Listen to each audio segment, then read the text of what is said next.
Greetings, Fright fans, and welcome into day 10 of our Halloween countdown, where this year we're looking at Mad Scientist Monsters Gone Wild movies. That's right. Yesterday we looked at Tarantula, where a giant mutated tarantula stalked the the desert countryside and caused all kinds of havoc, and it was up to good old John Agar to stop him.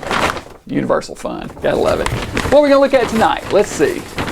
Tonight, still plenty of them in here. Day 10 here. You guys enjoying this?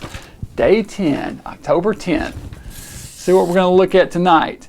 Tonight, we're going to go back and look at a little bit older movie, but a goodie. We're going to look at The Mad Monster.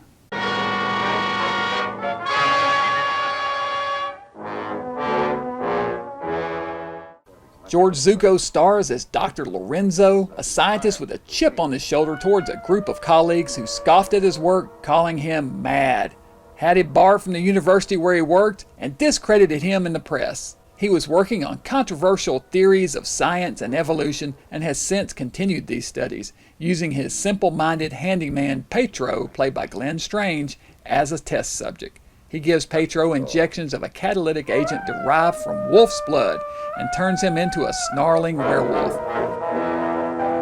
He then invites each of his nemesis to his lab for a first-hand and deadly look at his mad theories in practice.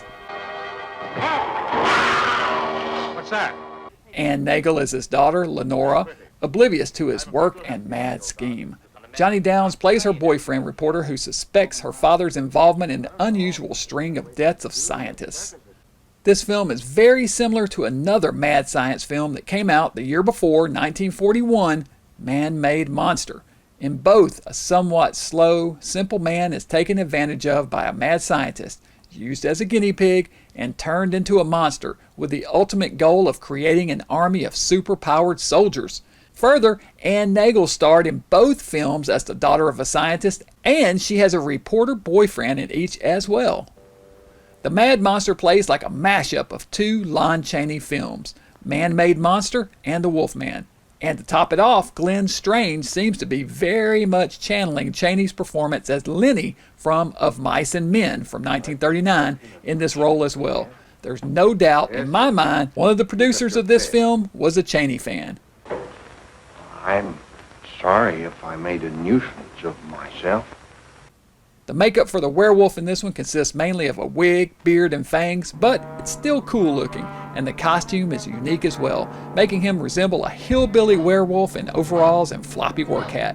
Strange's size makes him an imposing, hulking brute of a beast, which, of course, made him perfect to play the Frankenstein monster 2 years later in 1944's House of Frankenstein.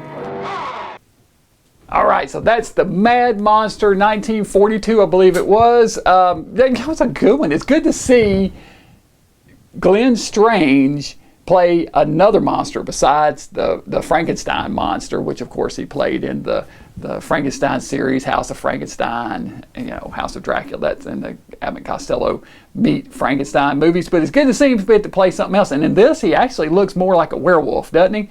Kind of like a redneck werewolf or something with the overalls and the hat and everything. Love it. This is a fun one. George Zucco is great. You always gotta love George Zucco.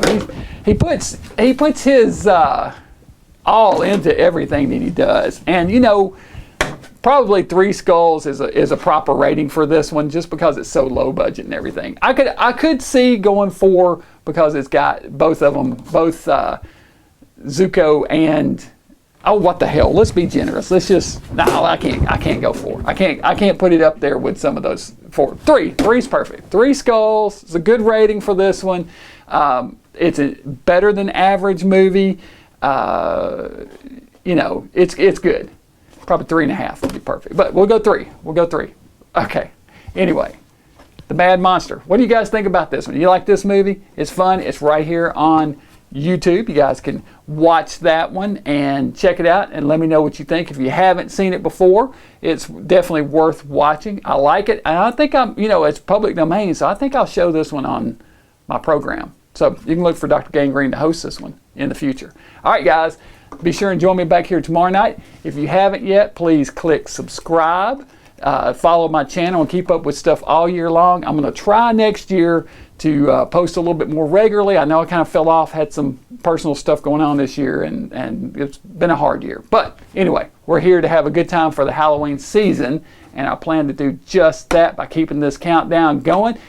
Tomorrow we'll have another mad scientist movie, so join me back here then, and until next time, Dr. Gangrene saying, stay mad.